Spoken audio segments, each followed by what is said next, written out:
Episode 4 की शुरुआत प्रतियोगिता स्थल से होती है, जहां सब लोग इकट्ठा हैं।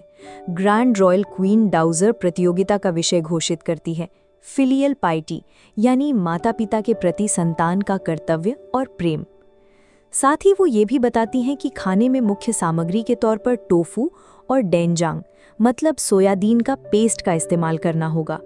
जियंग ये विषय सुनकर चौंक जाती है, क्योंकि उसे जोसॉन की पारंपरिक भावनाओं को समझने में मुश्किल होती है। जियंग सोच में पड़ जाती है कि इस विषय पर क्या बनाया जाए। उसे अचानक अपने पापा की याद आती है, जो उसके लिए अक्सर डेनजांग पास्ता बनाते थे। उसे लगता है कि ये डिश फिलियल पाइटी को पेश करने का सबसे अनोखा और दिल से जुड़ा तरीका होगा। वो फैसला करती है कि वो यही डिश बनाएगी, क्योंकि ये उसके लिए उसके पिता के प्यार का प्रतीक है। प्रतियोगिता के दौरान राजा और उसकी दादी यानी ग्रैंड रॉयल क्वीन डाउजर के बीच तनाव साफ दिखता है। रानी ताना मारती है कि राजा उस गुइनियो यानी जियंग के बहुत करीब हो गया है। राजा भी पलटकर जवाब देता है कि किसी को पहले से ही विजेता मान लेना जल्दबाजी होगी। उनकी बातचीत से पता चलता है कि ये प्रतियोगिता सिर्फ खाने की नहीं, बल्कि महल की सत्ता और नियंत्रण की लड़ाई बन गई है। राजा मन ही मन सोचता है कि उसने जियंग को नहीं छोड़ा है, बल्कि उसके टैलेंट ने उसे बचाया है। फिर वो कॉन्सर्ट कांग को देखकर सोचता है कि वो देखेगा कि आखिर चीज़ें किसके हिसाब से चलती हैं। ये दिखाता है कि राजा जियंग को सिर्फ एक मोहरे की तरह इस्तेमाल कर रहा है, ताकि वो अपने असली दुश्मनों, खासकर कॉन्सर्ट कांग और उसके परिवार की ताकत को परख सके। प्रतियोगिता में जियंग को परेशान करने के लिए सीनियर बावर्ची एक गंदी चाल चलते हैं। वो सारा अच्छा टोफू और डेनजांग खुद ले लेते हैं और जियंग के लिए सिर्फ टूटा हुआ टोफू और बहुत कम मात्रा में डेनजांग छोड़ते हैं। वो जानबूझकर उसे कमज़ोर करने की कोशिश कर रहे हैं, ताकि वो प्रतियोगिता हार जाए। जब जियंग देखती है कि उसके पास मुख्य सामग्री नहीं है, तो वो परेशान हो जाती है। तभी उसकी नज़र पालक यानी स्पिनिच पर पड़ती है। उसे याद आता है कि पालक सेहत के लिए बहुत अच्छा होता है और ये रानी की खराब सेहत के लिए बिल्कुल सही रहेगा।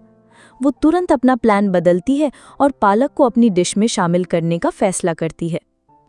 जब जियांग को डेनजांग की कमी खलती है, तो यूनक यून, जो कॉन्सर्ट कांग का आदमी है, अप्रत्याशित रूप से उसकी मदद करता है।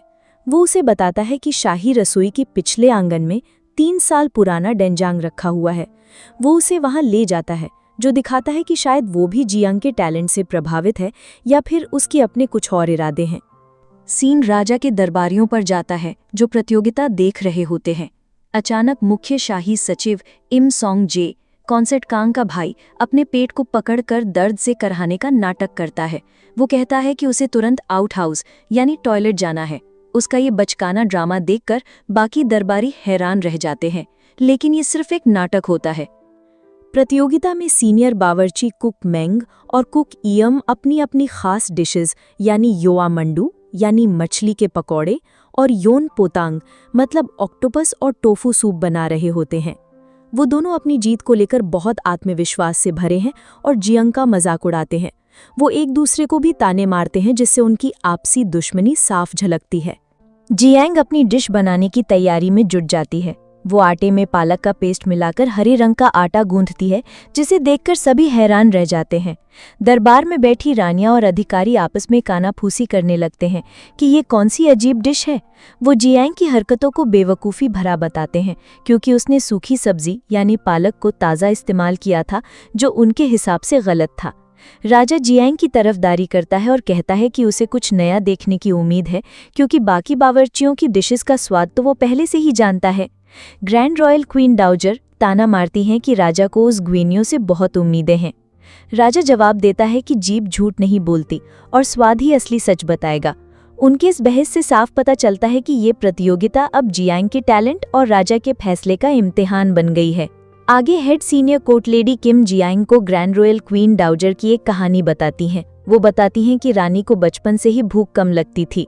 उनकी माँ ने महल आने से पहले उन्हें आखिरी बार जो डेनजांग सूप खिलाया था, उसका स्वाद ताज़ा और दिलकश था, यानी फ्रेश एंड सेवरी। रानी आज भी उस स्वाद को याद करती हैं, लेकिन महल का कोई भी बावर्ची वैसा स्वाद दोबारा नहीं बना पाया। ये कहानी सुनकर जियांग को एहसास होता है कि सिर्फ स्वादिष्ट खाना बनाना काफ़ी नहीं होगा, उसे उस ताज़ा और दिलकश स्वाद को फिर से बनाना होगा जो रानी की यादों से जुड़ा है। उसे लगता है कि उसका बनाया हुआ देनजांग पास्ता शायद इस भावनात्मक चुनौती के लिए काफ़ी नहीं होगा। वो एक बड़ी दुविधा में पड़ जाती है। आगे इसी बीच सीनियर बावर्ची कुक इयोम और कुक मेंग के बीच बची हुई सामग्री को लेकर बचकाना झगड़ा हो जाता है। कुक इयोम कुक मेंग से थोड़े से हरे प्याज मांगता है, लेकिन वो साफ मना कर देता है। उनका ये झगड़ा दिखाता है कि वो कितने छोटे दिल के हैं और जीत के लिए किसी भी हद तक जा सकते हैं। जियांग अचानक अपनी जगह से उठती है और कहती है कि उसे एक और सामग्री की ज़रूरत है। वो प्रतियोगिता के बीच में ही बाहर जाने की कोशिश करती है, लेकिन सैनिक उसे रोक लेते हैं। ये एक बहुत बड़ा रिस्क था, क्योंकि नियमों के अनुसार ऐसा करना मना हो सकता था। आगे जियांग का ये कदम दरबार में एक नई बहस छेड़ देता है। कॉन्सर्ट काम इसका विरोध करती है और कहती है कि ये नियमों के खिलाफ है। वहीं राजा जियांग का पक्ष लेता है और एक और खतरनाक शर्त रखता है। ठीक है, इसे एक और सामग्री लाने दो, लेकिन अगर ये फिर भी हार गई तो हम इसका एक नहीं बल्कि दोनों हाथ काट देंगे। जियांग राजा की ये शर्त मान लेती है। वो जानती है कि अब उसकी जिंदगी और उसके दोनों हाथ दांव पर लग गए हैं। वो अपनी दोस्त गिलग्युम को उस गुप्त सामग्री को लाने के लिए भेजती है और उस पर पूरा भरोसा करती है। ये सीन जियांग के साहस और रिस्क लेने की क्षमता को दिखाता है। आगे गिलग्युम जब वो सामग्री लेकर लौट रही होती है तो कॉन्सेट कांग की भेजी हुई कोर्ट लेडी चूवल उस पर हमला कर देती है ताकि वो समय पर न पहुंच सके।